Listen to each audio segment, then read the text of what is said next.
বলেন। হ্যাঁ, হ্যাঁ, সূরা নিসা নিয়ে একটু কথা বলতে চাচ্ছিলাম। হ্যাঁ, হ্যাঁ আপনি বলেন। যেভাবে সূরা নিসাকে সমালোচনা করেন, হ্যাঁ?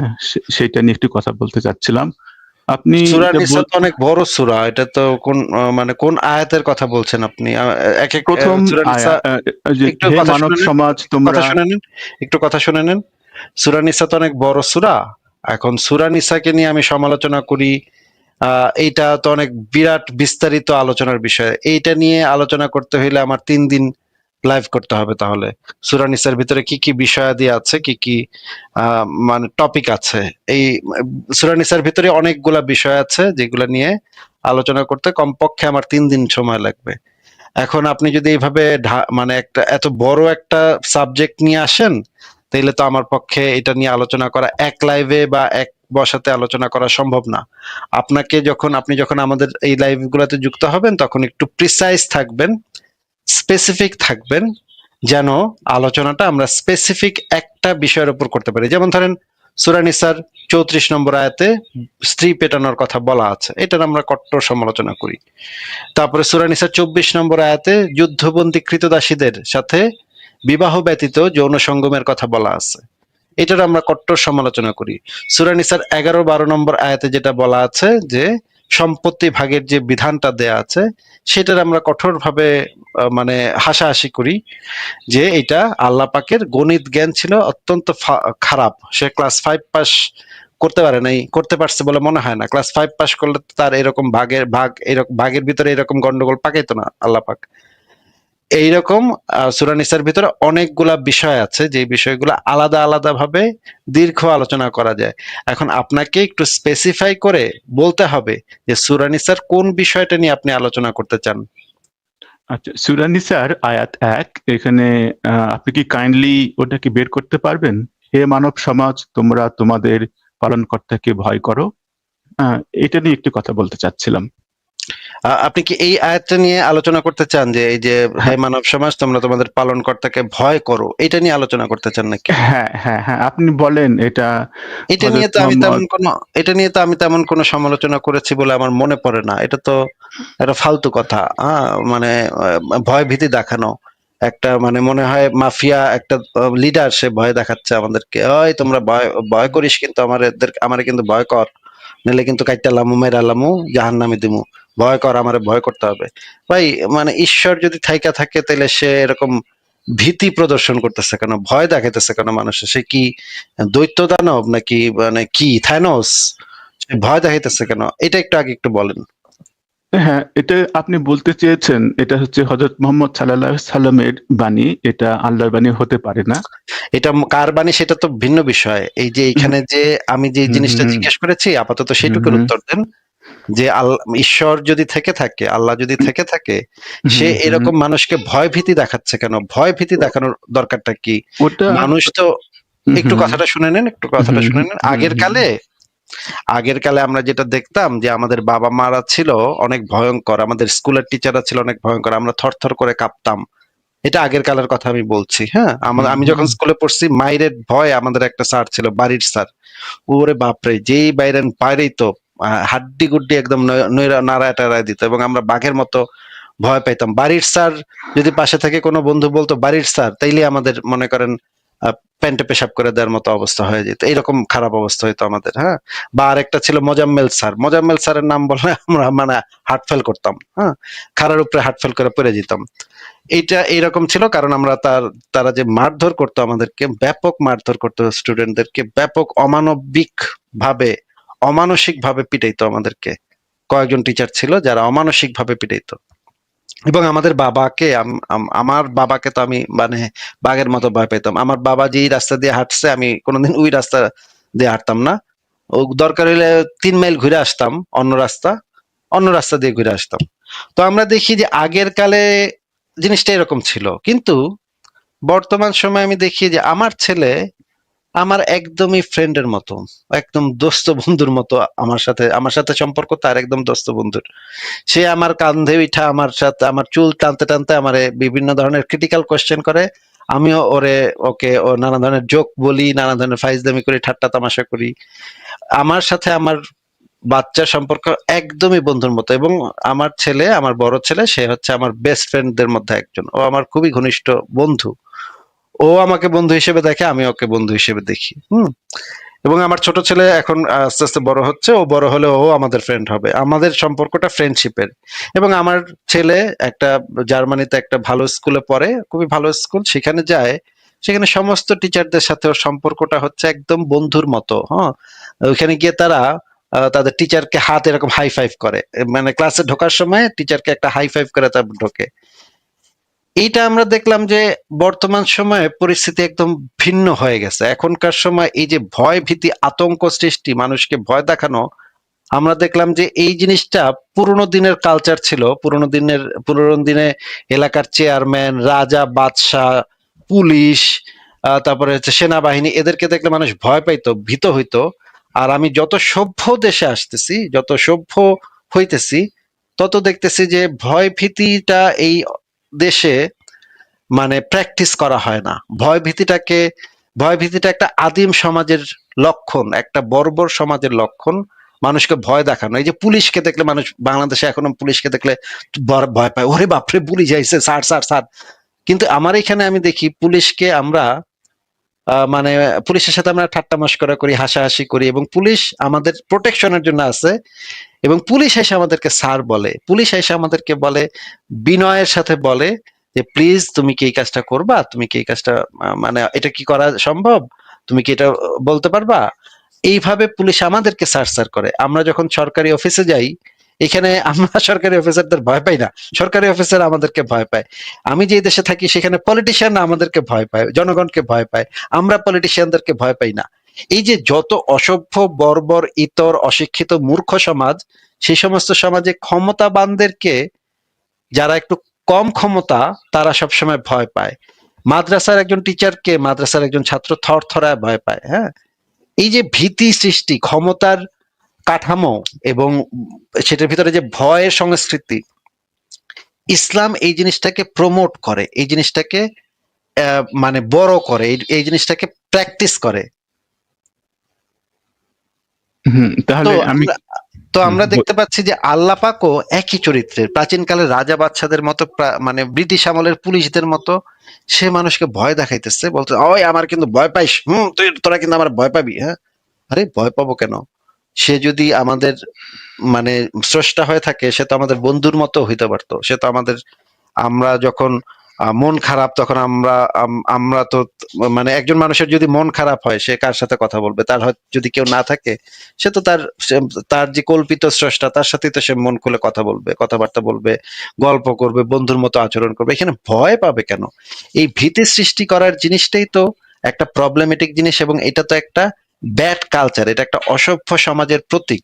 এবার আপনি বলেন।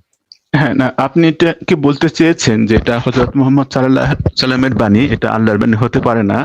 আমরা তোমরা পরে আলোচনা তোমাদের করব ভাই, আপনাকে যেটা বলেছি যে এইটা কার বাণী, সেটা নিয়ে আমরা পরে আলোচনা করব।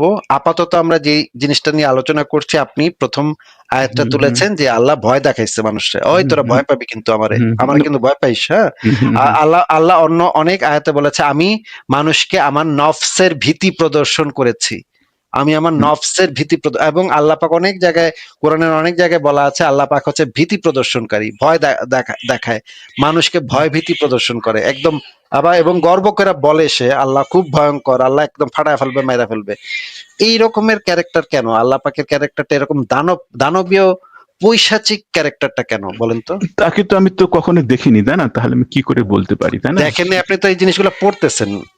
হ্যাঁ, হ্যাঁ, না আমি তাকে তো তো বলি নাই আপনি দেখেছেন। ভাই আমি তো বলি নাই হুম, আপনি দেখেছেন। দেখা হ্যাঁ, আমি তো বলিনি, আপনাকে জিজ্ঞেস করিনি বা আপনি আমার কিসের উত্তর। ভাই আপনি কিসের উত্তর যে দিচ্ছেন? আপনি আমার প্রশ্ন না শুনে কি উত্তর দিচ্ছেন নাকি? আমি না, বুঝতে না, আমি পারছি তো প্রশ্ন করতে যাচ্ছি আপনাকে, না। আপনি প্রিসাইজ তো একটা আপনি প্রশ্ন আপনি তো করতে আমাকে যাচ্ছি। উত্তর দিলেন যে আমি তো কখনো দেখিনি। আমি কি একবারও হুম, বলেছি হুম, যে আপনি দেখেছেন? তো এটা কি উত্তর হইল? আপনাকে না, কি না, প্রশ্ন করছি আর আপনি কি উত্তর দিচ্ছেন? না, আপনি প্রশ্ন দেখেছেন তো কি দেখেন নাই সেটা কি আমি জিজ্ঞেস করেছি ভাই? না, আমি তো প্রশ্ন তো আপনাকে করব, তাই না? আরে তারপরে তো ভাই আপনাকে আমাকে কি আমি প্রশ্ন জিজ্ঞেস করবেন। করেছি? এই মুহূর্তে কি আপনাকে কি আমি জিজ্ঞেস করেছি যে আপনি কি দেখেছেন নাকি দেখেন নাই? তাহলে আপনি এটা বলছেন কেন? যেটা আমি জিজ্ঞেস করিনি সেটা হুদাই বলছেন কেন? না, না, আপনি একটা আচ্ছা, সমালোচনা আচ্ছা, করেছেন শোনেন তো ভাই, প্রিসাইজলি। শোনেন তো ভাই, প্রিসাইজলি শোনেন ভাই, হ্যাঁ, আপনি হ্যাঁ। আমাকে একটা হুম, প্রশ্ন হুম, করেন তো, প্রশ্ন করেন তো যেকোনো একটা। আমি প্রশ্ন করতে চাচ্ছি যে না না, যে এটা কোনো কি একটা প্রশ্ন করেন তো, আপনাকে একটা উদাহরণ দেখাচ্ছি, আপনি আমাকে যে কোনো একটা প্রশ্ন করেন। হ্যাঁ, প্রশ্নটা হলো যে আপনি এটাকে হযরত মুহাম্মদ সাল্লাল্লাহু আলাইহি সাল্লামের বাণী হিসেবে বলতে চাচ্ছেন, এটা আল্লাহর বাণী না। এই আচ্ছা নিয়ে আচ্ছা একটু। ভাই, হ্যাঁ, হ্যাঁ। আজকে কিন্তু আমি দুপুরে মুরগির হুম, মাংস হুম। খেয়েছি। হ্যাঁ হ্যাঁ, হ্যাঁ। হ্যাঁ, বলেন না, এবার। প্রশ্ন তো আমি তো আপনাকে না, করতে বললাম তো, চেয়েছি, আমি তাই না? আমি তো হুম, বললাম হুম। ভাই, আমি আজকে দুপুরে মুরগির মাংস খেয়েছি। আসিফ ভাই একটু সময়, এখন আপনারও আপনি সময় দাম আপনি যে আছে, প্রশ্নটা আমাদেরও করেছেন, সময় আপনি দাম আছে। যে প্রশ্ন করেছেন, আমি যে উত্তর দিয়েছি, এই হুম, দুইটার হুম। মধ্যে কি কোনো সম্পর্ক আছে? হুম, হুম। না, আমি প্রশ্নটা তো করতে চাচ্ছি, তাই না? আপনি প্রশ্নটা। যে প্রশ্নটা করেছেন, আমি যে হুম, উত্তরটা হুম। দিয়েছি, এই দুটার মধ্যে কোনো সম্পর্ক আছে নাকি নাই? নাকি আমি হুদাহুদি বললাম যে আমি দুপুরে মুরগির মাংস খেয়েছি? এই প্রশ্নের উত্তরে এটা বলার মানেটা কি? আপনি হুম, কি হুম। বুঝতেছেন না যে এই প্রশ্নের উত্তরে এই উত্তর একটা হ্যাঁ। অপ্রাসঙ্গিক কথা? হুম, হুম। না, এটা তো আপনি আপনাকে আমি অনেক জিজ্ঞেস বলেছেন। করেছিলাম, আপনাকে আমি হুম, জিজ্ঞেস হুম। করেছিলাম যে আপনি যে ইসলামে বিশ্বাস করেন, সেই ইসলামের যে স্রষ্টা আল্লাহ, যে কোরআনে যে লেখা আছে, ভীতি হুম, প্রদর্শনকারী, ভয় দেখাইতেছে, মাফিয়া লিডারের মতো, দাউদ ইব্রাহিমের মতো, মাইরা লামু, কাইট্টা লামু, খুইন, তোরা পুইত্তা লামু, তোরা এইটা করমু, তোরা সেটা করমু, এই রকমের ক্যারেক্টারের কেন আপনার ঈশ্বর, এই রকমের ক্যারেক্টারের কেন? And আপনি উত্তরে বললেন, ভাই আমি তো দেখি নাই তারে কখনো। আরে, এটার উত্তর এটা কিভাবে হয়? দেখছেন নাকি দেখেন নাই, এটা তো আপনাকে জিজ্ঞেস কেউ করে নাই। তো এটার উত্তর এটা কিভাবে হয়? তো ওটা হওয়ার কারণ মানুষকে ভয় দেখানোর জন্য। ভয় দেখিয়ে শাসন করে, আপনি যেটা বললেন আগেকার দিনে যেরকম হতো, ঠিক মানুষকে ভয় দেখিয়ে ভালো পথে নিয়ে আসা। তো ভয় দেখিয়ে যদি এটা আল্লাহর পাকের পদ্ধতি হয় যে ভয় দেখিয়ে ভালো পথে নিয়ে আল্লাহ ভেবেছে যে ভয় দেখাইলে ভালো পথে চলে আসবে, তাহলে এই ভয় দেখিয়ে ভালো পথে আনাটা কি তার হয়েছে? মানে মনে করি পৃথিবীতে 180 কোটি মুসলমান আছে, তারা কি ভয় পেয়ে ভালো হয়েছে নাকি হয়নি? মানে তার আল্লাহ পাকের মানে যে পদ্ধতিটা, সেই পদ্ধতিটা কতটুকু ভালো ফলাফল দিচ্ছে, সেটা আমি হুম, হুম। জিজ্ঞেস করছি। না। আমি দেখতে পাচ্ছি যে ছোটকালে আমি যখন স্কুলে পড়তাম অনেক মারধর করতো, এবং পরবর্তীতে গবেষকরা এই জিনিসগুলা গবেষণা করেছে, স্কুল কলেজের উপরে গবেষণা করেছে যে যে সমস্ত বাচ্চাদেরকে অনেক ফিজিক্যাল টর্চার করা হয়, অনেক ভয় দেখানো হয়, টিচাররা অনেক ভয় দেখায়, মারপিট করে, এই মারপিটের মাধ্যমে আসলে বাচ্চাদেরকে কখনো মানুষ করা যায় না। বাচ্চারা সাধারণত এই মারপিটের ভিতর দিয়ে গেলে তারা একটা মানসিকভাবে ভারসাম্যহীনে পরিণত হয়, কনফিডেন্সের অভাব হয়, সেলফ ডিগনিটি কমে যায়, আত্মসম্মান কমে যায়। মানুষের যখন আত্মসম্মান থাকে না, তখন তারা চোর হয়, বাটপার হয়, দুর্নীতি করে, অপকর্ম করে, খুন করে, ধর্ষণ করে, সমাজে ক্রাইম রেট বেড়ে যায়। এই মায়ের গুলাই, ভীতিগুলা মানুষের ভিতরে আরো বিকৃতির জন্ম দেয়। এটা সমাজ বিজ্ঞানীরা গবেষণা করে বের করেছেন, অপরাধ বিজ্ঞানীরা গবেষণা করে বের করেছেন। এই কারণে উন্নত সভ্য পৃথিবীতে স্কুল কলেজে বাচ্চাদেরকে কোনো ধরনের ভয় ভীতি দেখানো, কোনো ধরনের মারপিট করা, কোনো ধরনের শাস্তির মুখোমুখি করা, এগুলো একদম নিষিদ্ধ, সরকারিভাবে নিষিদ্ধ, কঠোরভাবে নিষিদ্ধ। কোনো প্যারেন্ট যদি বাচ্চাকে একটা থাপ্পড়ও দেয়, পুলিশ তারপর দিন এসে চিঠি দিবে, 3বার এরকম ঘটনা ঘটলে বাচ্চারে নিয়ে যাবে, মানে সোশ্যাল সার্ভিসে দিয়ে দিবে, সোশ্যাল কেয়ারে দিয়ে দিবে, অন্যরা লালন পালন করবে, ওই বাপ মায়ের বাচ্চা পালতে হবে না। তাহলে আমরা দেখতে পাচ্ছি যে আধুনিক গবেষণা দ্বারা আমরা বুঝতে পারছি যে এই ভয় ভীতি দেখালে আরো ক্রাইম বাড়ে, মানুষের ভিতরে আরো ভয়ঙ্কর হয় মানুষ, আরো মেন্টালি বিকৃত, নানা ধরনের বিকৃতির তাদের জন্ম দেয়। এবং মুসলিম সমাজগুলার দুর্নীতির তালিকা যদি আমরা দেখি যে পৃথিবীতে সবচেয়ে বড় বড় যে 10টা নাস্তিক অধ্যুষিত দেশ আছে, যেমন Denmark, Sweden, Germany, Netherlands, Finland, Japan, এই দেশগুলা হচ্ছে সবচেয়ে বেশি ধর্মমুক্ত দেশ, যেই দেশে সবচেয়ে বেশি নাস্তিকরা বসবাস করে, সবচেয়ে বেশি নাস্তিক অধ্যুষিত দেশ। এই সমস্ত দেশ দুর্নীতিমুক্ত দেশ। এই দেশে সাধারণত কোনো দুর্নীতি হয় না। প্রত্যেকটা একটা একটা যদি ময়লাও ফেলতে হয়, মানুষ গিয়ে জায়গা মতো গিয়ে ময়লা ফেলে। জাপানে কখনো ট্রেন কখনো লেট করে না, কখনো কোনো বাস লেট করে না, কখনো কোনো অফিসে গিয়ে, সরকারি অফিসে গেলে দুর্নীতি মানে আপনার ঘুষ দিতে হবে না। আর এই যে আল্লাহ যে ভয় ভীতি দেখাইলো কোরআনের ভিতরে, এত ভয় ভীতি দেখাইলো, 180 কোটি মুসলমান সারাদিন বসে কোরআন পড়লো, কোরআন পড়লো, 1450 বছর ধরে কোরআন মুখস্থ করলো, ফলাফলটা কি হইলো? ফলাফল হইলো পৃথিবীর 10টা যদি আমি মুসলিম দেশ নেই, সেই 10টা মুসলিম দেশ হচ্ছে দুর্নীতিতে সবচেয়ে উপরে, নারী নির্যাতনে সবচেয়ে উপরে, মানে খুনাখুনিতে সবচেয়ে উপরে, জঙ্গিবাদে সবচেয়ে উপরে।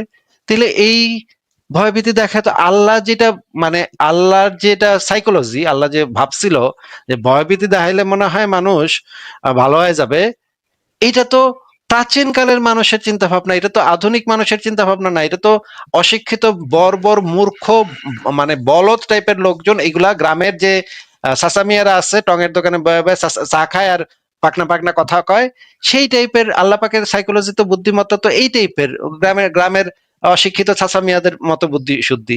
এই বুদ্ধি শুদ্ধি দিয়ে তো এই বর্তমান বিশ্বে তো এই বুদ্ধি শুদ্ধি দিয়ে কিছু করাই যাবে না। বর্তমান সময়ে যারা মানে সমাজবিজ্ঞানী, যারা অপরাধ বিজ্ঞানী, তারা পরিষ্কারভাবে এই জিনিসটা মানে মানুষকে জানাইছে, গবেষণার মাধ্যমে জানাইছে যে যে সমস্ত সমাজে ভীতি আছে, যে সমস্ত সমাজে ভয় ভীতি আছে, যে সমস্ত বাচ্চাকে ভয় ভীতি দেখানো হয়, যে সমস্ত ছাত্র ছাত্রীদেরকে ভয় ভীতির মাধ্যমে বড় করা হয়, আতঙ্কের মাধ্যমে বড় করা হয়, তারা ডেফিনেটলি বড় হয়ে কোনো একটা সাইকোলজিক্যাল সমস্যা তাদের হয়, সাইকো হয়ে যায় অনেকে, সাইকো কিলার হয়ে যায় অনেকে, অনেক নানা ধরনের সমস্যা। এবং সাইকোপ্যাথ যারা পৃথিবীতে সবচেয়ে বড় বড় সাইকোপ্যাথ, তাদের উপরে গবেষণা করেও দেখা গেছে যে তারা ছোটবেলা নানা ধরনের ভয় ভীতির মধ্যে ছিল, নানা ধরনের নির্যাতনের ভিতরে ছিল, নানা ধরনের যৌন নির্যাতনের ভিতরে ছিল। এরকমের কেস গুলাতে মানুষ সাইকোপ্যাথে পরিণত হয়। তাহলে তো আমরা দেখতে পাচ্ছি যে আল্লাহ পাকের এই যে ভয় দেখায় ভালো পথে আনার এই পদ্ধতিটা কোনো ভালো পদ্ধতি ছিল না। কিন্তু ভাই আপনাকে আমার জিজ্ঞাসা, তাহলে সর্বজ্ঞানী আল্লাহ পাক এরকমের একটা ভুল চিন্তা কেন করতে গেল বলেন তো? আমি তো আল্লাহকে সর্বজ্ঞানী বলিনি তো, তাই না? আমি কি বলেছি কখনো যে উনি সর্বজ্ঞানী? কোরআনের ভিতরে তো লেখা আছে আল্লাহ বাই ডেফিনেশন সর্বজ্ঞানী। কোরআনের ভিতরে বহু জায়গাতে বলা আছে আল্লাহ হুম গায়েব জানে, আল্লাহ সর্বজ্ঞানী, সবকিছু জানে। আল্লাহ যা মানুষ যা জানে না, জিন যা জানে না, হুম ফেরেশতা যা জানে না, সেগুলো সবকিছু আল্লাহ জানে। বাই ডেফিনেশন আল্লাহ হচ্ছে সর্বজ্ঞানী, এটা আপনার হুম। বলার দরকার নেই। উনি তো সর্বজ্ঞানী না, তো তার সর্বজ্ঞানী হলে তো উনি সবকিছু বলে বলে ফেলতেন আগে থেকে, তাই না? সবকিছু যে বলেই ফেলবে, সর্বজ্ঞানী হলে যে সবকিছু বলেই ফেলবে আগে থেকে, এমন কোনো কথা নেই ভাই। এই সমস্ত অযৌক্তিক ফালতু কথাবার্তা আপনি বলতেছেন। কোন একজন মানুষ সর্বজ্ঞানী হলেই যে সবকিছু বলে ফেলতেই হবে এমন কোনো কথা নাই।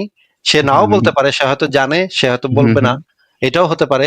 কিন্তু হুম। তার যে বলেই ফেলতে হবে, সর্বজ্ঞানী হলে হতে হলে যে তার বলেই ফেলতে হবে এমন কোনো উত- কথা নেই ভাই। হ্যাঁ, আপনার তো উত্তরটা যুক্তি তো বুদ্ধি, ভাই উত্তরটা তো আপনার আপনি তো দিয়ে একটু, দিলেন। হ্যাঁ। আপনাকে একটু মিউট করে দিচ্ছি ভাই। আপনার তো কথাবার্তা মানে কিছুই হচ্ছে না আসলে। আমি মানে খুবই মানে আমার খুবই একটু এখন মেজাজটা খারাপ হচ্ছে, হ্যাঁ, যে আপনি একটা শব্দ, একটা সেন্টেন্সও আপনি যৌক্তিক ভাবে একটা সেন্টেন্স তৈরি করতে পারছেন না। আপনার একটা সেন্টেন্সও যুক্তির কাঠামোতে মানে উতরাচ্ছে না। আপনি কি বলতেছেন এগুলা? আপনি বলতেছেন যে সর্বজ্ঞানী হলে তো সবকিছু আগে বলেই দিত। না, এটা কে বলছে আপনাকে? সর্বজ্ঞানী হইলেই যে তার সবকিছু বলেই দিতে হবে এমন তো কোনো যুক্তি নাই যে কেউ একজন সর্বজ্ঞানী হলে তার বলতেই হবে সবকিছু, সবকিছু না বললে সে সর্বজ্ঞানী না। এরকম তো কোনো যুক্তিতে এটা আসে না তো। ভাই আপনি কি একটু বুঝে শুনে কথা বলছেন বলছেন না, নাকি লাইভে যুক্ত হয়েছেন দেখে একটু নার্ভাস হয়ে গেছেন এই জন্য আপনার মুখ থেকে এই ধরনের একটু অযৌক্তিক কথাবার্তা বের হচ্ছে? একটু বলেন তো। হ্যাঁ, না, আপনি যেভাবে প্রশ্ন করছেন হয়তো সেভাবে ঠিক উত্তর দিতে পারছি না। হ্যাঁ, এটাও কারণ। হ্যাঁ, এটাও কারণ। কারণ কিন্তু আপনি কিন্তু আপনি ভাই আপনি আপনার কিন্তু আপনি কিন্তু সূরা নিসার ১ নম্বর আয়াতটা কিন্তু আপনি এনেছেন। আমি এই ১ নম্বর আয়াতটা আমরা এনালাইসিস করছি যে এই আয়াতের হুম ভিতরে হুম যে জিনিসটা আছে। আপনি কি মনে করেন যে আপনার কি বাচ্চা-কাচ্চা আছে? না, নাই। আচ্ছা, আপনার হ্যাঁ, যখন বাচ্চা-কাচ্চা যদি হয় তাহলে কি হুম হুম। তাদেরকে আ তারা আপনার ভয়ে থরথর করে কাঁপুক এটা আপনি কামনা করবেন? নাকি আপনার বেস্ট ফ্রেন্ড হবে, আপনার ছেলে, আপনার মেয়ে আপনার বেস্ট ফ্রেন্ড হবে, আপনাকে তাদের মনের সব কথা বলবে, আপনিও তাদেরকে আপনার সব কথা বলবেন। এরকমের হুম। একটা বন্ধুত্বপূর্ণ ভালোবাসার প্রেমের সম্পর্ক থাকবে আপনাদের ভিতরে, বলেন তো? না, ডিসট্যান্স তো কিছু তো থাকবেই, তাই না? আগেকার দিনের মতো ভয়-ভীতি দেখালে তো সেটা ঠিক হলো না, তাই না? তারা তো অপথে চলে যাবে। আপনার বাবা যখন আপনাকে বড় করেছে নিশ্চয়ই আপনি ভয় পাইতেন আপনার বাবাকে, তাই না? আপনার হ্যাঁ, বয়স হ্যাঁ, কত? মানে হ্যাঁ, ৩০ ঠিক। এর উপরে তো নাকি? হ্যাঁ, হ্যাঁ, হ্যাঁ, না, ঠিকই ৩০ এর বলেছেন। উপরে হইলে ৩০ এর উপরে হলে আপনি ডেফিনিটলি আপনার বাবাকে ভয় পেতেন। আপনার হ্যাঁ, বাবাকে হ্যাঁ, দেখলে আপনার হাত পা কাঁপতো, হাঁটু কাঁপাকাঁপি শুরু হয়ে যেত, তাই না? হ্যাঁ, আমিও ঠিক ভাই, আমার বলেছেন। ভাই ৪০ হুম, এর হুম, উপরে ৪০ হয়ে গেছে আমার। আমার ভাই বাবাকে দেখলে আমার হাঁটু হাঁটু কাঁপতো, মাকে দেখলে হাঁটু কাঁপতো। বাপরে বাপ! তাদের নাম শুনলে আমি একদিক দিয়ে দৌড় দিতাম। এখন এই যে আগের যে সিস্টেমটা, সেই সিস্টেমটা তো বর্তমান সময়ে আপনি কি ভাই ইউরোপে কখনো ঘুরেছেন? দেখেছেন? হ্যাঁ, গেছি অবশ্য, বেশি দিন থাকিনি যদিও। হুম। আচ্ছা, ইউরোপ বা জাপান বা আমেরিকা, কানাডা, অস্ট্রেলিয়া এই সমস্ত দেশে আপনি দেখবেন স্কুল কলেজে তাদেরকে শেখায় যে বাচ্চাদের সাথে কিভাবে কথা বলতে হয়, কিভাবে আচরণ করতে হয়, সেটার ভিতরে যেন কোনো ভয় ভীতি না থাকে, আতঙ্ক না থাকে। এই জিনিসগুলো তো শেখা, এটা তো আপনি জানেন অন্তত নাকি? হ্যাঁ, জানি, হ্যাঁ। আপনি তো নিশ্চয়ই এইটুক তো মানে বেসিক শিক্ষা দীক্ষা আমাদের সবারই আছে, তাই না? যে আমরা হ্যাঁ, জানি হ্যাঁ যে আছে। বর্তমান হুম, সময়ে এই যে ওই ভয় ভীতির মাধ্যমে মানুষকে ভালো পথে রাখা, আতঙ্ক সৃষ্টির মাধ্যমে, এটা আসলে কাজ করে না। সমাজ বিজ্ঞানীরা দেখেছেন যে এটা আসলে সমাজে এফেক্টিভ না, কাজ করে না। বরঞ্চ মানুষকে আরো ইনক্লুড করলে, সোসাইটির ভিতরে ইনক্লুড করলে, তাদের সাথে সুসম্পর্ক রাখলে, ভালোবাসার সম্পর্ক রাখলে, বন্ধুত্বের সম্পর্ক রাখলে, সেইটা একটা সমাজের জন্য এফেক্টিভ। এটাও তো আপনি জানেন নাকি? হ্যাঁ জানি, হ্যাঁ। তাহলে আল্লাহ যে এই যে চিন্তাটা করলো যে ভয় হুম, দেখাইয়া ওগরে এমন ডর দেখামু ওরা একেবারে ভালো পথে হয়ে যাবো। কিন্তু এই এই যে ডরটা যে দেখাইলো 1450 বছর ধরে কোরআন যে মুখস্থ করলো মুসলমানরা, ওরা তো ভালো তো হইলো না। আর 180 কোটি মুসলমান তো তারা তো ভাই, যে হুম, হুম। বাংলাদেশে তো 99% মানুষ মানে খুবই ধর্ম বিশ্বাসী, তাই না ভাই? হ্যাঁ, ঠিকই বলেছেন, হ্যাঁ। তাহলে এত ধর্ম বিশ্বাসী মানুষ যারা আল্লাহকে বিশ্বাস করে তারা তো ভাই দুর্নীতি মুক্ত হওয়ার কথা। আপনি হুম, জীবনে কখনো একটা সরকারি অফিসে ঘুষ ছাড়া কোনো কাজ বাগাইতে পারবেন বলেন তো? তো আপনি তো বললেন যে ভয় দেখানোর জন্য এই অবস্থা, তাই না? সেই জন্যই তো হয়েছে এরকম। তাহলে আমরা দেখতে পাচ্ছি ভয় দেখায় তো উল্টা কাজ হয়েছে। আর যে হ্যাঁ। সমস্ত সমাজে হুম, ভয় ভীতি নাই, এইখানের দেখেন ভাই, এইখানে পুলিশ যারা ঘোরে, আমি জার্মানিতে দেখি পুলিশ যারা ঘোরে তাদের কাছে বন্দুক থাকে না, হ্যাঁ। ওরা মানে কাউকে অ্যারেস্ট করতে আসলেও খুবই এমন ভাবে আসে যেন অন্য কেউ বুঝতে না পারে, অন্য কোনো নাগরিক যেন এটা টের না পায়। এবং পুলিশরা তাদেরকে মারধরও করে না। আপনি জানেন যে ইউরোপ আমেরিকাতে বা জাতিসংঘ থেকে নির্দেশনা আছে যে পুলিশ কখনো আহ মানে যারা অভিযুক্তদেরকে গায়ে হাত তুলতে পারে না, এটা জানেন তো নাকি? হ্যাঁ অবশ্যই জানি, হ্যাঁ। বাংলাদেশে তো ডিবি যদি ধরে মনে করেন আপনারে, হুম, আপনারা তো উল্টা করে ঝুলায় আদা করে ভাইঙ্গা ভিঙ্গা দিবে, তাই না? হ্যাঁ আপনি ঠিকই তো ভয় বলেছেন, পান, হ্যাঁ। বাংলাদেশের ডিবিরে তো আপনি ভয় পান। হ্যাঁ, বাংলাদেশের ডিবিরে তো বাংলাদেশের মানে ফেন্সিডিল ব্যবসায়ী থেকে শুরু করে দুর্নীতিবাজ সবাই ভয় পায়, তাই না? হ্যাঁ, হ্যাঁ ঠিকই বলেছেন, হ্যাঁ। তাহলে এই যে পুলিশের প্রতি ভয়, এটা দিয়ে লাভ হচ্ছে কি? লাভ কি হচ্ছে আপনার কাছে কি মনে হয়? লাভ হচ্ছে এটাতে? ওটা কালচার, তাই না? ওটা কালচার চলে আসছে অনেকদিন থেকে। হঠাৎ করে কালচার, তো ব্যাড পরিবর্তন কালচার। করা সম্ভব না। হুম, কে হুম। বলছে কালচার পরিবর্তন করা সম্ভব না? হঠাৎ করে পরিবর্তন তো সম্ভব না, তাই না? অনেক। কালচার পরিবর্তন করা সম্ভব, আস্তে আস্তে পরিবর্তন করতে হয়, কিন্তু হ্যাঁ, আগে তো একটু হ্যাঁ। রিয়ালাইজেশনে থাকতে হয়। হুম, এটা হুম, আসলে হুম। খারাপ, এটা আসলে কাজ করে না। হুম, এই হুম, জিনিস আসলে কাজ করে না সোসাইটিতে। যারা ওই যে অশিক্ষিত মূর্খ এরাই ভাবে যে এই হুম, ভয়ভীতির মাধ্যমে সমাজে হুম, শান্তি শৃঙ্খলা বজায় রাখা যায়, কিন্তু এটা আসলে কাজ করে না সমাজে। হুম, আহ, তাহলে আমরা দেখতে পাচ্ছি যে বাংলাদেশে পুলিশের ভয় মানুষজন হাইগামইতা দেয় রাস্তাঘাটে। সেই পুলিশের ভয় থাকার পরেও বাংলাদেশে অপরাধ কমে না। আচ্ছা, আপনার কি ভাই বোন আছে? বা আপনার মানে খালাতো বোন, চাচাতো বোন, না, মামাতো বোন অবশ্যই আছে? আছে। হ্যাঁ, হ্যাঁ আছে, হ্যাঁ। তারা কি বাসে টাসে ওঠে? তারা, আপনি জানেন তারা হ্যাঁ, বাসে তারা টাসে ওঠে? হেনস্থার শিকার হয়। এটা, হ্যাঁ, এটা বলেছে তারা আরকি, হ্যাঁ। আচ্ছা, আমি আমার ভাই, আমার অনেকগুলো বোন ছিল, আমার মানে আত্মীয় স্বজনদের মধ্যে অনেক মেয়ে। আমি তাদের মুখে হুম, শুনেছি হুম, যে এমন হুম, কোনো দিন নাই, এমন কোনো হুম, দিন নাই, এমন মানে মাঝে মাঝে একই যাত্রায় ৪-৫ বার তাদের হ্যারাসমেন্টের শিকার হইতে হইছে। হুম, হুম, হুম, একটা বাসে ওঠার পরে ৩ জন আইসা হ্যারাস করছে। ৩ জন আইসা গায়ে হাত দিছে। মার্কেটে গেছে, মার্কেটে ৫ জন গায়ে হাত দিছে। মানে যখন যখন সে বাসায় ফেরত আসার পর সে এত বিরক্ত থাকে, এত মানে তার মেজাজ এত গরম থাকে যে তাকে তখন ইয়া করা যায় না। আমি এই জিনিসগুলো জানি। আমি তো হুম, ভাই হুম, ইউরোপে থাকি। ইউরোপে থাকি। এখানে রাত ৩টার সময় একটা মেয়ে ছোট ড্রেস পরে, এখন সামার চলতেছে জার্মানিতে। ছোট ড্রেস পরে এখন আপনি রাত ৩টার সময় যদি আপনি ট্রেনে ওঠেন দেখবেন প্রায় কিছুই পরে নাই। হ্যাঁ? একদম ট্রান্সপারেন্ট জামা। সব দেখা হুম, যাচ্ছে। ভিতরে যা আছে সব দেখা হুম, যাচ্ছে। এরকম মেয়ে ট্রেনে করে যাচ্ছে আপনার পাশে, কেউ ফিরেও তাকাচ্ছে না। তাইলে ভাই আপনি একটু আমাদেরকে বলেন তো যে হুম, মানে হুম, বাংলাদেশে যে এত ভয় ভীতি, পুলিশের ভয়, হুম, রাষ্ট্রের ভয়, আল্লাহর ভয়, ফেরেস্তার ভয়, এই ভয়, সেই ভয়, জাহান্নামের ভয়, হুজুররা সারাদিন বইসা ওয়াজ করতেছে, লাখ লাখ হুজুর প্রত্যেকদিন বিভিন্ন জায়গায় ওয়াজ করতেছে। তাইলে লাভটা হইতেছে কি? কিন্তু জার্মানিতে এরকম কেন? বা সুইডেনে এরকম কেন? সুইডেনে তো ওয়াজেরও দরকার পড়ছে না, আল্লাহর ভয়ও দেখাইতে হচ্ছে না, কোরআনের বাণীও এখানে দরকার হচ্ছে না। এখানে বেশিরভাগ মানুষ নাস্তিক, ধর্ম টর্ম পুষে না, চার্চে যায় না। তাহলে সমস্যাটা কোথায় ভাই? বাংলাদেশ যখন জার্মানির মতো হবে তখন আর কোরআন শরীফের দরকার পড়বে না। জার্মানির মতো হবে কিভাবে? ওরা যদি এরকম অশিক্ষিত গণ্যমূর্খ থাকে, ওদের সমাজটা যদি মনে করে যে এই ভয়ের মাধ্যমে মানুষ ভালো হয়, তাহলে তো এই সমাজ কখনো চেঞ্জই হবে না। তো এই সমাজটা ওইরকমই তো থাকবে তাহলে। অনেকে তো কোরআনের অর্থই জানে না, তাই না? বাংলা অর্থ জানে না। সুতরাং ভাই কোরআন থেকে কোরআনের যে বাংলা ভয়গুলো অর্থ জানলে আসছে, তো আরো, ভাই বাংলা অর্থ জানে না তাই মানে হলি আর্টিজানের মতো ঘটনা ঘটে যাচ্ছে। এখন যদি সবাই যদি বাংলা অর্থ জানতো, তাদের ভিতরে তো জঙ্গি সংখ্যা বেড়ে যেত। যেমন ধরেন কোরআনে যে বলা আছে তাদেরকে জোড়ায় জোড়ায় কাটো, তাদেরকে মারো, মুশরিকদেরকে যেখানে পাও হত্যা করো, এইগুলা যদি ভাই বাংলাদেশের সাধারণ মানুষরা জানতো, তাহলে তো আরো বেশি জঙ্গিতে হয় নাস্তিক হইতো তারা, অথবা জঙ্গি হইতো, তাই না? ওটা তো তখন ওই যে যুদ্ধ পরবর্তী সময়েও হলেও না সেটা যুদ্ধ তখন না শেষ না হয়নি খুব একটা। না, যুদ্ধ ওইটা যুদ্ধ পরবর্তী পরবর্তী সময়ে সময় না, ওইটা যুদ্ধ পরবর্তী সময় না। আপনি ইসলাম সম্পর্কে তাহলে কোনো আইডিয়া আপনার নাই। না, ওই যে আপনি জোড়ায় যে জোড়ায় কাটো, ওটা যুদ্ধ পরবর্তী সময়, কিন্তু যুদ্ধ অসম্ভব সেখানে না, শেষ হয়নি। না ওটা না, হচ্ছে অসম্ভব, অসম্ভব। আপনি ভাই ইসলাম সম্পর্কে বিন্দু মাত্র কোনো আইডিয়া আপনার নেই আমি একটু বলি, ওটা যুদ্ধ ভাই। আপনি পরবর্তী তাহলে সময়ে, ভাই ওটা যুদ্ধ পরবর্তী সময় না, আমি তো বলছি তো আপনাকে। যুদ্ধ সেই সময় চলাকালীন। যুদ্ধ চলাকালীন না, সেই সময় মুশরিকদের সাথে মুসলিমদের কোনো সমস্যাই ছিল না। সেই সময় কাবা শরীফে ওটা মুশরিকরা তাদের প্রাচীন যে ট্র্যাডিশন ছিল, উলঙ্গ হয়ে তাওয়াফ করতো কাবার চারপাশে। হুম, সেই সময় মুশরিকদের সাথে মুহাম্মদের কোনো যুদ্ধ চলছিল না, মক্কার মুশরিকদের সাথে। ভয় তো চলছিল, তাই না? একটা ভয়।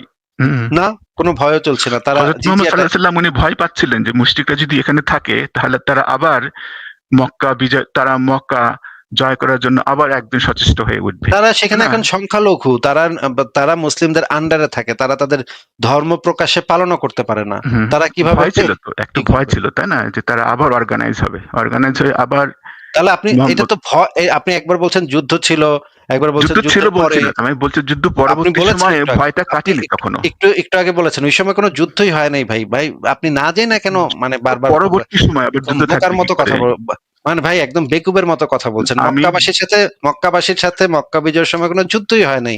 দখল হয়েছে, সেখানে দখল করছে, 10,000 সৈন্য নিয়ে দখল করছে সেই জায়গায়, সেখানে কোনো যুদ্ধ হয় নাই। ভাই আপনি বেকুবের মতো ওনার মানে ভয় না ছিল জেনে যে কথা তারা বলছেন আবার কেন? অর্গানাইজ হয়ে আবার হযরত মুহাম্মদ সাল্লাল্লাহু আলাইহি ওয়াসাল্লামের বিরুদ্ধে তারা বিদ্রোহ করবে, একটা ভয় ভাই ছিল, সেই বিদ্রোহ জন্য এত কিভাবে করেছে। করবে? আশপাশের সমস্ত জায়গা, আশপাশের সমস্ত উপাসনালয় মুহাম্মদ ততদিনে ধ্বংস করে ফেলছে, তাদের সমস্ত উপাসনালয় ধ্বংস করে ফেলা হয়েছে, সমস্ত মূর্তি ইসরায়েলে তো ধ্বংস করে ইহুদিরা ফেলা হয়েছে। খুব কম সংখ্যায় ছিল, তাই না? এখন অনেক সংখ্যা বৃদ্ধি করে, আরে শক্তি বৃদ্ধি মুসলিমরা করে। সেই সময় তো সংখ্যায় বেশি ছিল। মুশরিকরা ছিল সংখ্যালঘু এবং সমাজের নির্যাতিত সম্প্রদায়। তারা একদম ছোট একটা অংশ ছিল, যারা তাদের ধর্ম পর্যন্ত পালন করতে পারতো না, তাদের কোনো সংখ্যা তো উপাসনালয় বিষয় না, পর্যন্ত ছিল না। ইসরায়েলে তাহলে সংখ্যা কি আপনি বিষয়? তাহলে আপনি কেন বলছেন যে যুদ্ধের মধ্যে বা যুদ্ধে? যুদ্ধের সেই মধ্যে সময় বলিনি তো, আমি আপনাকে যেই জিনিসটা আমি তো বলছি ভাই, যুদ্ধের মধ্যে আমি আপনাকে, বলিনি। আপনি বলেছেন একটু আগেই আমি বলেছেন। যুদ্ধ পরবর্তী আচ্ছা, কথা বলেছি। ভয় যুদ্ধের ছিল সেই পরবর্তী সময়। বলেছেন একবার, তারপরে বলেছেন যুদ্ধের মধ্যবর্তী সময়।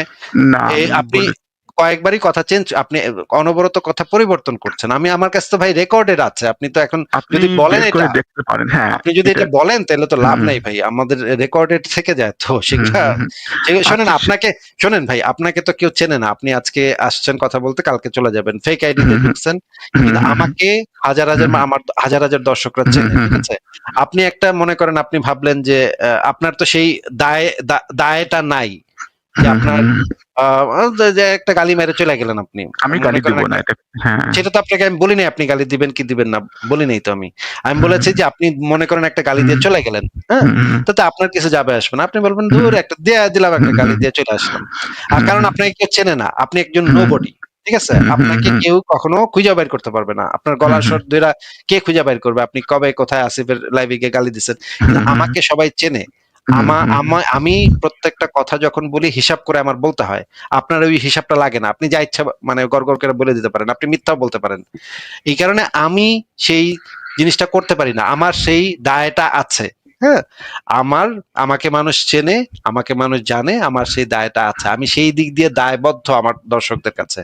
আমি আপনাকে বলছি যে সূরা তওবা নাজিলের সময় মক্কার মুশরিকদের সাথে মুহাম্মদের কোনো যুদ্ধ চলছিল না। বরঞ্চ তারা ছিল সমাজের সংখ্যালঘু সম্প্রদায়, নির্যাতিত সম্প্রদায়। তাদের উপাসনালয় পর্যন্ত ছিল না। সেই সময়ে মুহাম্মদ ঠিক করছে যে আশপাশের সমস্ত মুশরিকদেরকে মেরে ফেলা হবে, তাদের জায়গা জমি দখল করে ফেলা হবে, তাদের মন্দিরগুলা ধ্বংস করে ফেলা হবে। এরপরে মোহাম্মদ ঠিক করছে যে মক্কা উপদ্বীপ, আরব উপদ্বীপে, আরব, ভাই আপনি এখান থেকে অনেক সাউন্ড হচ্ছে, আপনাকে একটু মিউট করে কথা বলি। তখন মোহাম্মদ ঠিক করছে যে আরব উপদ্বীপে ইহুদি, খ্রিস্টান এবং মুশরিক কাউকে মোহাম্মদ থাকতে দিবে না, সবাইকে এখান থেকে বিতাড়িত করবে, শুধুমাত্র মুসলমান ছাড়া কাউকে এখানে থাকতে দিবে না। এবং সেইটা সে ঘোষণা করে, এবং তারপরে সূরা তওবা নাজিল হয়। সূরা তওবার ভিতরে যে জিনিসটা বলা হয়, তাদেরকে 3 মাসের সময়, তাদেরকে এই যে নিষিদ্ধ মাস অতিক্রান্ত হয়ে যাওয়ার পরে তাদেরকে যেখানেই পাওয়া যাবে হত্যা করা হবে, জোড়ায় জোড়ায় কাটা হবে, ওত পেতে বসে থাকা হবে, প্রত্যেক ঘাটিতে ঘাটিতে ওত পেতে বসে থাকো। এই জিনিসগুলা প্রকাশ্যে ঘোষণা করা হয়, এবং এরপরই ম্যাসাকার শুরু হয়, আশপাশের সমস্ত মুশরিকদেরকে মেরে ফেলা হয়। এবং এই জিনিসগুলা সিরাত গ্রন্থগুলোর ভিতর খুব স্পষ্টভাবে আছে। মক্কা বিজয়ের পরে এবং এই যে সূরা তওবা নাজিলের পরে কি কি হয়েছে সেগুলা সিরাত গ্রন্থে খুব পরিষ্কার ভাবে আছে। আমি আপনাকে এই প্রসঙ্গে কয়েকটা রেফারেন্স একটু বের করে দেখাই, তাহলে রেফারেন্স গুলো বের করে দেখালে আপনি এই হাদিসটা আসিফ ভাইয়ের যুক্তি খণ্ডন। ইয়া ভাই, আপনি এই হাদিসটা হ্যাঁ, আমাদেরকে বলুন। একটু পড়ে শোনান, এবং এই হাদিসটার থেকে কি বোঝা যায় সেটা একটু পড়ে শোনান, আমাদেরকে বলেন। হ্যাঁ, এটা যতক্ষণ পর্যন্ত লা ইলাহা ইল্লাল্লাহ না বলবে ততক্ষণ যতক্ষণ পর্যন্ত তাদের- যতক্ষণ পর্যন্ত কে, কলিমুদ্দিন না রহিমউদ্দিন না আক্কাস না খোকন না কে, কার কথা এখানে বলা হচ্ছে? এটা মুসলিমরা অমুসলিমদেরকে হত্যা করবে এরকম না না, এই বলা হাদিসে আছে। কার কথা লেখা আছে? কলিমুদ্দিনের কথা নাকি হিন্দুদের কথা নাকি মক্কার মুশরিকদের কথা নাকি? মুশরিকদের কথা বলা হয়েছে। হ্যাঁ, এখানে তো ভাই মুশরিকদের কথা বলা হয় না, এখানে তো পরিষ্কার ভাবে লেখা মানুষ। তাদের বিরুদ্ধে কিতাল করতে আমি আদেশ প্রাপ্ত হয়েছি। হ্যাঁ, এখানে যারা তো লা লেখা ইলাহা মানুষ। বলবে না, যারা লা ইলাহা বলবে এখানে না। তো হ্যাঁ, এখানে কি লেখা? মক্কার মুশরিকদের কথা লেখা, না মদিনার মুশরিকদের কথা লেখা, না কি লেখা? কাদের সম্পর্কে এই যে এই বিধানটা কাদের সম্পর্কে, মানে এটা কাদের উপর অ্যাপ্লিকেবল হবে এই এই বিধানটা? ইসলাম ধর্মটা সাধারণত ওই আরব দেশের জন্যই ওটা আরে হয়েছে। আশ্চর্য! এই সুতরাং হাদিসে কি লেখা আছে কাদের সম্পর্কে?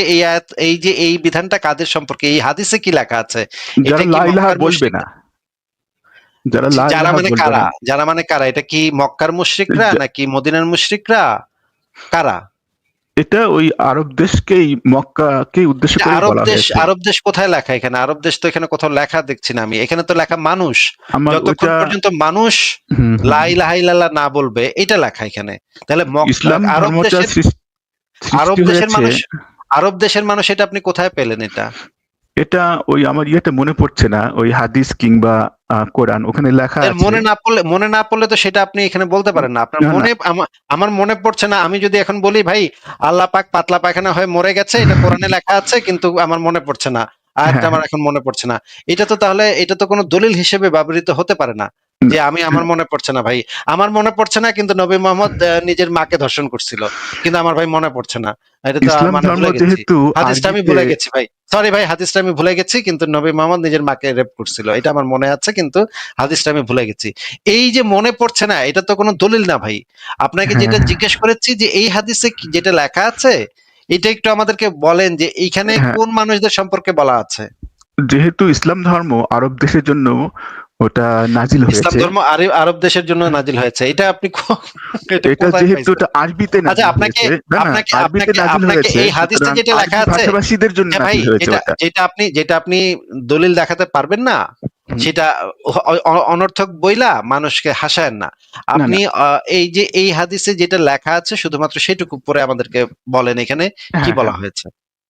এক সেন্টেন্সে কনটেক্সটটা বলি, তাই না? এক সেন্টেন্সে কনটেক্সটটা বলি। কনটেক্সটটা না, এখানে হাদিসে যেটা লেখা আছে সেটা পড়েন।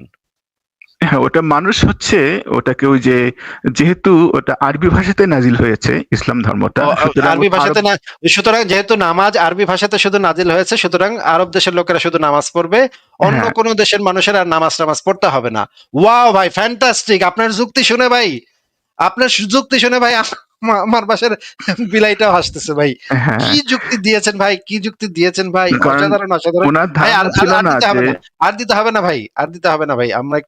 আপনি একটু ভিডিওটা অন করেন তো, আপনার চেহারাটা আমরা একটু দেখি দেখে তারপর আমরা আপনার সাথে একটু কথা বলি। আপনি একটু ভিডিওটা অন করেন ভাই।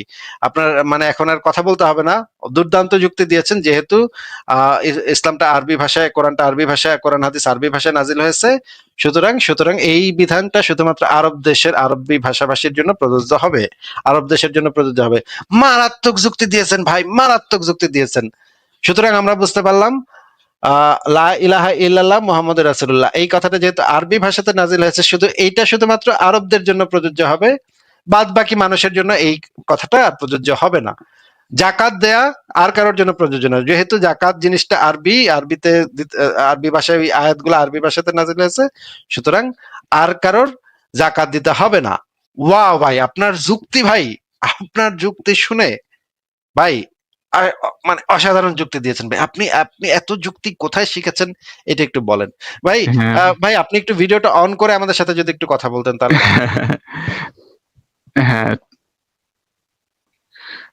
তো সেটাই শুনতে পাচ্ছেন কিনা? হ্যাঁ, তো হ্যাঁ ওটা শুনি, আরো শুনবো আপনার কথা, আরো শুনবো আমরা, কিন্তু একটু হ্যাঁ ভিডিওটা হ্যাঁ অন হ্যাঁ করে কথা বলেন ভাই, একটু হ্যাঁ, ভিডিওটা অন এটা করে, তো আমি কালকেই তো এক ভিডিওতে দেখলাম যে যে একটু একটু ভিডিওটা অন করে কথা বলেন ভাই, হুম, ভিডিওটা অন করে বলেন। যেরকম ভাইয়া ভারতে ভাইয়া ভাইয়া হুম, হুম, হুম, বলেন হুম, বলেন বলেন, ভিডিওটা অন করে আপনার চেহারাটা একটু দেখি আমরা, হুম, দেখে হুম, তারপর হুম। আপনার সাথে না, কথা বলবো। কনফিডেন্সিয়ালিটির জন্য এটা দেখানো যাবে না দেখাতে চাচ্ছেন না? চেহারাটা। হ্যাঁ ও আচ্ছা, হ্যাঁ। আপনার নাম কি ভাই? নামটা কি বলা যাবে? আমাকে ধরিয়ে দিবেন নাকি আবার? আমাকে এসে আক্রমণ করবে। আপনাকে আক্রমণ করতে যাবে কে? আমি তো নাস্তিকরা তো এই পর্যন্ত কাউকে আমি আক্রমণ তো করে মারছে নাস্তিকদের মতোই এরকম। তো কথা বলছি যে ওটা নাস্তিকদের মতোই কথা বলছি না, যেহেতু ওটা আরব দেশীয়দের জন্য ওটা নাজিল হয়েছে, তাই না? প্রধানত পরবর্তীতে ওটা স্প্রেড করেছে বিভিন্ন দেশে। সেটা অবশ্য একদিক দিয়ে হুম হুম নাস্তিক আপনি বলেছেন, এটা হুম অবশ্য হুম হুম ঠিক যে একদিক হুম দিয়ে হুম এটাকে নাস্তিকদের হুম, কথার মতোই শোনাচ্ছে। ঠিক আছে, হ্যাঁ। আসিফ ভাইয়ের যুক্তি খণ্ডন ভাই, আমি মনে হচ্ছে যে আপনি মানে এই টাইপের, আসলে এই টাইপের আলোচনা না, ফলপ্রসূ আমি হয় না। যে প্রশ্নটা করতে চাচ্ছিলাম একটু করি, হ্যাঁ? সেটা হচ্ছে যে আপনি বলতে চেয়েছেন যে ওটা নবীর বাণী, হ্যাঁ? হযরত মুহাম্মদ সাল্লাল্লাহু আলাইহি ওয়াসাল্লামের বাণী, আল্লাহর বাণী না, তাই কোনটা না? নবীর বাণী? কোনটা নবীর বাণী? সূরা নিসার যে ১ম আয়াতটা। সূরা নিসার প্রথম আয়াতটা কে লিখছে এটা তো আমরা স্পেসিফিকলি জানি না ভাই। মানে কোরআন তো একজন ব্যক্তি মাত্র বসে বসে লিখছে বা বসে বসে বলছে, হুম, হুম, এইটা তো আমরা কনফার্ম না। আমি তো কখনো বলি নাই যে হোল কোরআন মোহাম্মদ নিজে বলছে। ওই হুম, কোরআনটা এমন হতে পারে যে কোরআনটা হুম, ওই অঞ্চলের কিছু মানুষের কিছু কবিতা হুম, টবিতা হুম, এদিক সেদিক কইরা, কিছু হুম, মানুষের বক্তব্য, কিছু বাইবেল থেকে কিছু চুরি করছে, এখান থেকে কিছু চুরি করছে, এই বেটায় কিছু কইছে, ওই বেটায় কিছু করছে, এগুলো সমস্ত কিছু একত্র কইরা কোরআন হুম, নামক একটা গ্রন্থ লিখছে। এই হুম। সমস্ত কিছু যে মুহাম্মদের আবিষ্কার সেটা তো আমরা কখনো বলি নাই।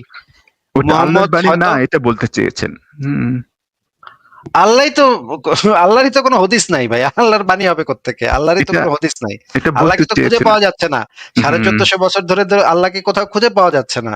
আল্লাহ হুম। যে সেই যে ডুব মারলো এখন পর্যন্ত তার কোনো হদিস নাই। জিবরাইলেরও কোনো হদিস নাই। আপনাকে সেটা যেটা বলেছি আমরা, সেটা হচ্ছে যে আপনার কাছে কি এরকম কোনো প্রমাণ আছে যে কোরআনের কোনো একটা বাণী আল্লাহর বাণী, এরকম কি কোনো প্রমাণ আছে? সেটা যেহেতু যখন ওই যে আল্লাহ বলছেন নিজের সরাসরি কথা, তখন তো মনেই হচ্ছে যে আল্লাহর কাছ থেকে আসা আরকি। যেহেতু আল্লাহর কোনো অস্তিত্ব নাই, আমিও জানি না, আপনিও জানেন না, তাই না? সুতরাং ওই বিষয় নিয়ে তো আমি কথা বলতে চাচ্ছি না তো। মানে কি দেখে আপনার মনে হচ্ছে এটা তো তাহলে আল্লাহর কাছ থেকে আসা হবে? তাহলে আর কার কাছ থেকে আসা হবে? এটা তো আল্লাহর কাছ থেকে। মনে করেন একটা কথা আপনাকে আমি বললাম হুম, যে হুম, ভাইয়া শোনেন, আল্লাহ বলেছেন, হুম, নিশ্চয়ই আল্লাহ পাক অনেক মহান। হুম, আল্লাহ হুম, পাক আসিফ মহিউদ্দিনকে প্রেরণ করেছেন তোমাদের যা টাকা পয়সা আছে তা ওকে দিয়ে দেওয়ার জন্য। যদি হুম, তোমরা হুম, আসিফ মহিউদ্দিনকে 1000 টাকা দাও, তাহলে তোমরা আমার কাছ থেকে 1 কোটি টাকা পাবে, তবে পরকালে। নিশ্চয়ই আল্লাহ পরম দয়ালু এবং ক্ষমাশীল, তোমাদেরকে হুম, কোটি কোটি টাকা দিয়ে ভরায় দিবে জান্নাতে নিয়ে। এরকমের একটা কথা আমি মাত্র আপনাকে বললাম। এখন এই কথাটা আমি বললাম যে আল্লাহ পাক মাত্র আমার কাছে ভাই এই যে এই কপায় মাত্র ভাই ওইটা নাজিল হইছে হুম। ভাই, এই যে আমার উপরে নাজিল হইলো। হ্যাঁ, এন্ড আপনার কাছে কি এটা শুনে মনে হবে যে ও তাহলে তো এখানে তো মনে হচ্ছে আল্লাহই বলছে, এই যে কত সুন্দর আল্লাহ নিজেকে ক্ষমাশীল পরম করুণাময় ইত্যাদি ইত্যাদি বলছে, মনে তো হচ্ছে আল্লাহই বলছে। এটা কি আপনার মনে হবে, নাকি আপনি জিনিসটাকে যাচাই করার চেষ্টা করবেন বা আমার কাছে হুম, কোনো প্রমাণ চাইবেন? অবশ্যই যাচাই করে দেখতে হবে, প্রমাণ চাইতে হবে, প্রমাণ আছে কিনা সেটা দেখতে হবে। তাহলে হ্যাঁ। আপনি যে একটা মুসলিম পরিবারে জন্মেছেন, আপনাকে যখন হুম, ছোটবেলা থেকে এইগুলা শিখাইছে, তখন হুম, কি হুম। আপনি কখনো প্রমাণ চেয়েছেন যে এটা যে আল্লাহর কাছ থেকে আসছে, প্রমাণ কি? তখন তো ছোট ছিলাম, তাই না? তখন তো প্রমাণ চাওয়ার আচ্ছা, তো কোনো। তাহলে তো বড় তো হুম, একদিন হয়েছেন, হ্যাঁ, সবসময়, এখন হ্যাঁ, তো আর ছোট হ্যাঁ, নেই। হ্যাঁ, যেদিন হ্যাঁ, বড় হয়েছেন বা যেদিন বোধ বুদ্ধি হয়েছে সেদিন তো প্রমাণ চেয়েছেন নাকি? হ্যাঁ। কিন্তু আল্লাহ আছে কি নাই এটা তো। কোরআনটা যে আল্লাহ লিখেছে কিনা বা আল্লাহ নামক কোনো সত্তা আছে কিনা এরকম প্রমাণ বোধ বুদ্ধি হওয়ার পর চেয়েছিলেন, তখন আপনাকে কি প্রমাণটা দেওয়া হয়েছিল? কি হ্যাঁ, প্রমাণে আপনি সেদিন কনভিন্সড হয়েছিলেন সেটা হ্যাঁ, বলেন। হ্যাঁ। না, আপনি যখন বলেন যে এটা আল্লাহর বাণী হতে পারে না, তাই না? ওই কথার মধ্যেই কিন্তু আরে আছে ভাই, আপনি আপনাকে আল্লাহ ধরে আপনি ধরে নিচ্ছেন আপনাকে আল্লাহ আছে। আপনি তো ছোটবেলা থেকে একটা মুসলিম পরিবারে বড় হয়েছেন। হুম, তাহলে আপনাকে যখন শেখানো হয়েছে এগুলো আল্লাহর বাণী, আপনার যেই দিন জ্ঞান বুদ্ধি হলো, ছোটবেলার কথা বাদই দিলাম, তখন হুম, আপনার হুম, জ্ঞান বুদ্ধি ছিল না, ঠিক আছে, এটা কনসিডার করা যায়। হুম, হুম, হুম, ছোটবেলা আপনার জ্ঞান বুদ্ধি ছিল না। হুম, যেদিন আপনার জ্ঞান বুদ্ধি হলো, যেদিন আপনি হয়তো ইউনিভার্সিটিতে ভর্তি হলেন, সেদিন তো আপনার এটা মাথায় আসার কথা যে আচ্ছা, এতদিন ধরে যে শিখতেছি, এটা যে মুখস্থ করতেছি বা এটা যে পড়তেছি, বাপ মায়ের মুখে থেকে শুই না শুই না বড় হুম, হুম, হইলাম, এটা যে আসলে সত্য কিনা, আচ্ছা ঠিক আছে, একটু হুম, যাচাই করে দেখি তো, একটু প্রমাণ চাইতো। সেদিন নিশ্চয়ই আপনি প্রমাণটা চেয়েছিলেন। সেদিন কি প্রমাণ পেয়ে আপনি কনভিন্সড হয়েছিলেন, সেই প্রমাণটা একটু দেন। না, আমি তো আল্লাহ আছে কি না এটা তো আমি কোনো এভিডেন্স তো চাইনি কখনো, তাই না? তার মানে এখন পর্যন্ত আপনি ছোটবেলাও চাননি, এখনো চাননি, সারা জীবনে ভাবে এটাই বিশ্বাস করতেছেন নাকি? না, আমি যে বিশ্বাস করি এটা তো বলিনি আপনাকে। তাহলে আপনি আমি এইমাত্র কি বললেন না, এইমাত্র কি হ্যাঁ, হ্যাঁ। বললেন তাহলে? আমি কি বলেছি যে আমি আল্লাহকে বিশ্বাস করছি? হুম, এইমাত্র কি বললেন? একটু হুম, আগে কি হুম। বললেন? আমি হয়তো বলেছি যে উনি থাকতেও পারেন, নাও থাকতেই পারেন। তাহলে আপনি তো এখন আর তাহলে মুসলিম নাই। আমি তো বলিনি যে আমি মুসলিম। তাহলে তো আপনি, আমি আচ্ছা, হ্যাঁ, তাহলে তো আপনি এখন কাফের হয়ে গেছেন, আপনি তো নাস্তিকদের দলেই আছেন তাইলে। হ্যাঁ, না, আমি নিজেকেও তো কাফেরও বলিনি, তাই না? এবার ইসলামে বিশ্বাস না করলেই সে কাফের। ইসলামের বিধান অনুসারে আপনি যদি বলেন থাকতে হুম, পারে নাও থাকতে পারে, তাহলে আপনি কাফের হুম, হুম। না, আমি ইসলামের বিধান হলাম অনুসারে। কাফের। হ্যাঁ, আমি তো হলাম তাহলে এখন আবার অসুবিধা কি? অস্বীকার করছেন কেন? আপনি তো মানে কুফরি কথা হুম, তো হুম, মাত্র একটু আগে বললেন, এই কথাটার সাথে হুম, সাথে আপনি মুরতাদ হয়ে গেছেন এবং আপনাকে হুম, কতল করা ওয়াজিব হয়ে গেছে। হুম, তো হলাম, অসুবিধা কি? কিন্তু আমি যেটা প্রশ্ন করতে চাচ্ছিলাম যে আচ্ছা হ্যাঁ, ভাই, অনেকক্ষণ কথা বললাম আপনার সাথে। আচ্ছা ঠিক আমার আছে। মনে হয় যে হুম, আপনার প্রশ্নের উত্তর দেওয়া হয়েছে। ঠিক আছে, আপনাকে আজকে বিদায় জানিয়ে আবার আচ্ছা আরেকদিন কথা ঠিক হবে। আছে। হ্যাঁ, ঠিক আছে। হ্যাঁ। ঠিক আছে, ভালো থাকেন। কুফরির পথে আপনাকে স্বাগতম। ঠিক ঠিক আছে।